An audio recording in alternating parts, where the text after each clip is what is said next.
আসসালামু আলাইকুম প্রিয় দর্শক, আশা করছি আপনারা সকলেই ভালো আছেন।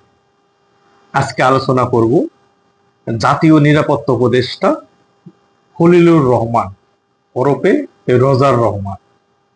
তিনি চাকরি হারিয়ে আমেরিকায় চলে গিয়েছেন, এরকম বিভিন্ন মিডিয়ায় নিউজ চলে আসছে। কিন্তু আসলে এই খলিলুর রহমান অথবা রোজার রহমান, যিনি খলিলুর তিনি রোজার।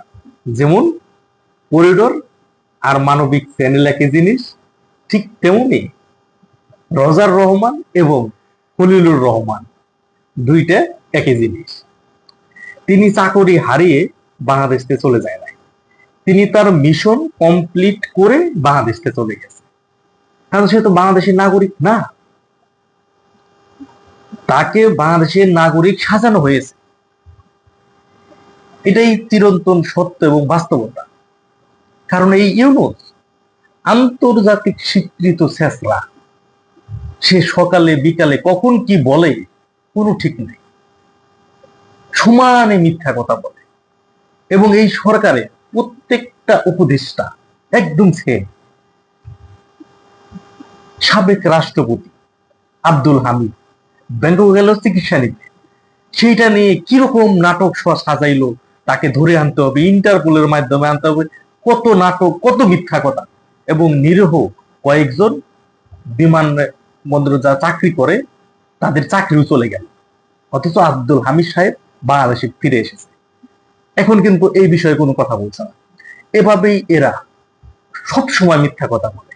কারণ রোজার রহমান অথবা খলিলুর রহমান, যেটাই বলেন না কেন, তিনি এসেছিলেন এই করিডোর দেওয়ার জন্য, বাংলাদেশের সার্বভৌমত্বকে একটা হুমকির মধ্যে ফেলার জন্য।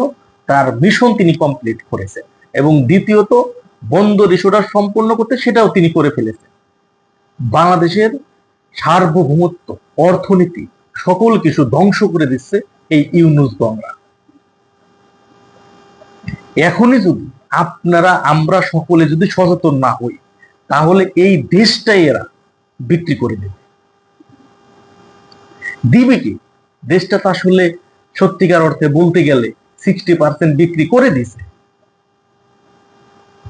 মানবিক করিডোর বলেন আর ওই ত্রাণ চ্যানেল বলেন, যেটাই বলেন না কেন, সেটা তো দিয়ে দিয়েছি। অথচ ইউনূস ওই দিনও বললো যে এই বিষয়ে তার কোনো আলোচনা হয় নাই। মানে কোন লেভেলের মিথ্যা কথা বললে এইভাবে এরা কথা বলতে পারে? এই বাটপার প্রতারক, প্রত্যেকটা সেক্টরে দেখবেন এরা মিথ্যা কথা বলে। আসিফ মাহমুদ সজীব ভুইয়া, হ্যাঁ, ঈদের দিন রাত্রি বেলায় স্ট্যাটাস দিল যে কোন সিটি কর্পোরেশনের ময়লা নাই, সবকিছু ক্লিন হয়ে গেছে। পরে দিন সকালে বেলায় সকল জায়গায় ময়লার মনে হয় ময়লার নগরীতে পরিণত হয়েছে। সেগুলো নিউজ আপনারা দেখতে পাচ্ছেন।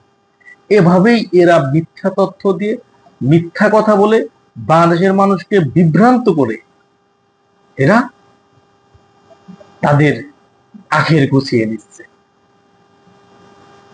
এই রোজার রহমান অথবা এই খলিলুর রহমান, সে বাংলাদেশের নাগরিক না, তাকে বানানো হলো বাংলাদেশের নিরাপত্তা উপদেষ্টা।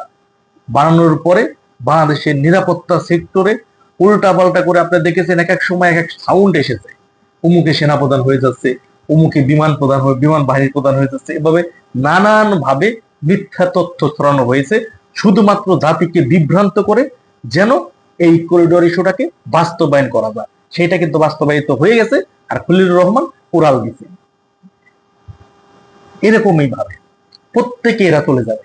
এই সরকারের যাদের নাকি এই 21 জনের মধ্যে 15 জনেরই বিদেশি পাসপোর্টধারী পার্সন থাকে, সেই দেশে কিভাবে আশা করেন যে এরা দেশকে ভালোবাসে?